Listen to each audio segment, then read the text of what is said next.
Hello everyone! Welcome to my mini vlog. At ngayon, isi-share ko po sa inyo nung nag 100 day celebration yung anak ko. Ang tawag po dito ay Okoizume. Okoizume ay isang Japanese traditional celebration para i-celebrate ang ika 100 days ng baby dito sa Japan. Okoizume means the child's first meal. Sa pag-asa para sa kalusugan ng sanggol at na ang sanggol ay hindi kailanman mawawalan ng pagkain sa buong buhay. Ang buong pamilya ay magtitipon upang maghanda ng isang celebratory meal na kunwari ay pinapakain ng sanggol sa pagnanais na ang bata ay hindi magugutom. At dahil hindi ko nga alam yung pag-prepare ng pagkain na ganyan, sa labas na lang kami nag-celebrate. Yan yung pagkain na prepare nila para sa baby namin. Ayan, yung asawa ko na ang nagpakunwaring nagpakain sa baby namin. Yung anak ko naman parang gusto na rin kumain, kaso hindi pa pwede. Yung ginawa ng asawa ko ay osekihang o yung pulang kanin.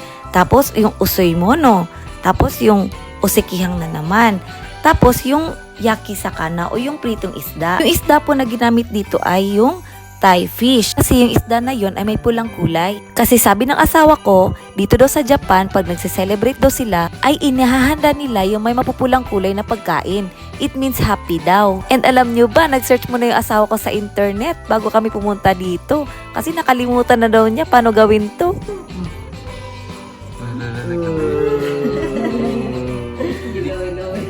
Gimana cepat tilaw-tilaw ba?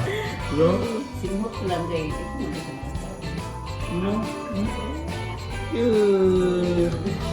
Mag-start naman siya sa... で次はこれだ。3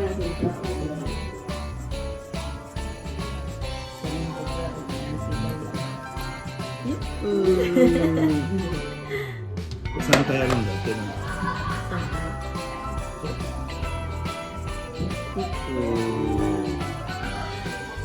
ね。で次はこれかな。これかな。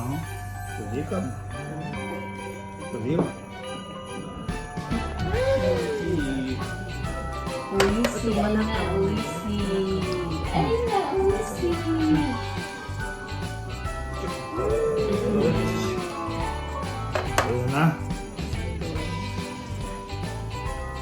これだな。 100 days.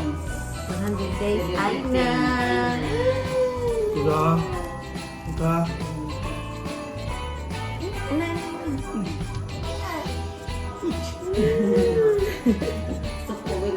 で。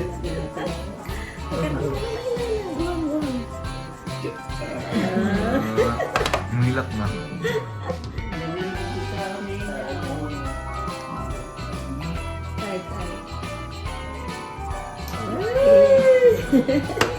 終わりかなこれで。 Yay! Omedetou gozaimasu! と。 And hanggang dito na lang po mga ka-explorers. Sana nag-enjoy po kayo. Thank you for watching. Bye! Arigatou gozaimasu!